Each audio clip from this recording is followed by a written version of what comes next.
Este é o Monte Bravo Cast, o podcast da Monte Bravo Corretora. Eu sou Malena. Eu sou o Guilherme e hoje vamos saber como foi o desempenho das bolsas de valores pelo mundo após o choque do iene. Também vamos entender o que esperar da Selic com a indicação do novo presidente do Banco Central. Você vai descobrir como isso influencia os seus investimentos. Hoje é segunda-feira, 2 de setembro de 2024. O mês de agosto terminou sem grandes prejuízos para os mercados globais. Depois do choque causado pela alta do iene nos primeiros dias do mês, a maioria das bolsas de valores pelo mundo encerrou agosto em alta, confirmando as projeções dos nossos analistas. Até o Ibovespa se beneficiou. O índice engatou uma subida de quase 8% no mês e teve o melhor desempenho do ano até agora. As falas do presidente do Fed deram a sua contribuição para esse movimento. Só para recapitular, na semana anterior, Jerome Powell disse que chegou a hora de ajustar a política nos Estados Unidos. Mas outros elementos também ajudaram. Dados divulgados na semana passada mostram que a economia americana cresceu além do esperado no segundo trimestre, ou seja, o temor de recessão, por enquanto, está afastado. Além disso, o resultado mais recente do PCE, o índice de inflação preferido do Fed, trouxe boas notícias. Os dados divulgados na sexta-feira indicam que a inflação está no caminho desejado pelo Banco Central americano. Com tudo isso, fica mais claro que a economia americana está em um cenário de pouso suave, como a gente já vem falando aqui há algum tempo. Os nossos analistas acreditam que o Fed vai começar a cortar os juros aos poucos, no ritmo de 25 pontos base por reunião, começando em setembro. Isso levaria a taxa dos atuais 5,5% para 3,5% ao ano em 2025. No Brasil, por outro lado, o cenário vai ganhando contornos de pesadelo. Isso porque existem dúvidas cada vez maiores sobre a capacidade do governo de controlar o aumento dos gastos públicos, o chamado risco fiscal.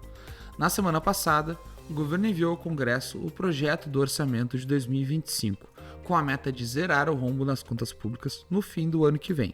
Só que a forma de fazer isso preocupa. Em vez de cortar gastos, a proposta é basicamente aumentar impostos. Além disso, o governo quer ampliar o pagamento de benefícios com recursos fora do orçamento. A proposta ainda vai render muita discussão e pode sofrer mudanças antes de ser aprovada. Mas o risco fiscal está aí. Com ele no radar, uma alta da Selic se torna cada vez mais necessária para manter a inflação sob controle, especialmente a partir de 2025. E por que 2025 é tão especial? Bom, você já deve ter visto que na semana passada, Gabriel Galípolo foi indicado para a presidência do Banco Central. O economista precisa da aprovação do Congresso para ocupar a cadeira que hoje é de Roberto Campos Neto. Como o presidente Lula já deu várias declarações fazendo pressão pela queda da Selic, o receio é de que Galípolo ceda a essa pressão. A ideia tem fundamento. O governo Dilma tinha uma política fiscal expansionista e um banco central leniente com a inflação. O resultado muita gente já conhece: crise fiscal e IPCA de 2 dígitos em 2015. Gabriel Galípolo tem tentado afastar esse receio com declarações até sobre aumentar a Selic se necessário. Mas no cenário atual, só isso não basta. Na visão dos nossos especialistas, a política fiscal está repleta de medidas sem credibilidade e por isso o risco fiscal vai continuar alto. Dar uma resposta crível para o orçamento público seria bem mais efetivo do que aumentar a Selic. Mas, ao que parece, novas altas de juros vêm aí. Nossos analistas projetam 2 altas de 50 pontos base na Selic para os próximos meses, o que levaria a taxa para 11,5% ao ano. A verdade é que o governo Lula está em um momento decisivo. O nosso cenário base, com 70% de chance de se concretizar, é de uma atitude mais dura em relação aos gastos públicos e ao controle da inflação. Somando isso ao corte de juros nos Estados Unidos, o dólar poderia cair para R$ 5,20. Nosso time também enxerga outro cenário, com 30% de chance de ocorrer. Nele, a política fiscal continuaria expansionista com um Banco Central complacente. Isso puxaria o dólar para cima e comprometeria o desempenho dos ativos brasileiros, mesmo com um cenário global mais favorável. Agora vamos para a agenda da semana. Na terça-feira, 3 de setembro, nossos analistas acompanham a divulgação do PIB brasileiro do segundo trimestre. Nossas projeções indicam que a economia do país teve um forte crescimento entre abril e junho.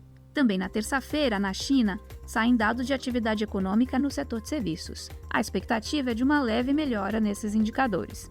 Na sexta-feira, 6 de setembro, o foco vai para os Estados Unidos. Por lá saem a taxa de desemprego do mês de agosto, o ganho por hora trabalhada e o número de vagas abertas do mês, o famoso payroll. Esses dados são acompanhados de perto pelo Fed para decidir a taxa de juros americana. E esses foram os destaques do nosso informe semanal. Veja as nossas análises na íntegra em montebravo.com.br e siga os nossos perfis nas redes sociais para não perder nenhuma atualização. Para entender como o cenário atual impacta seus investimentos, entre em contato com seu assessor aqui na Monte Bravo. E se você ainda não for nosso cliente, abra sua conta e tenha acesso a uma estrutura completa de soluções para você, sua família e seus negócios. Boa semana e bons investimentos!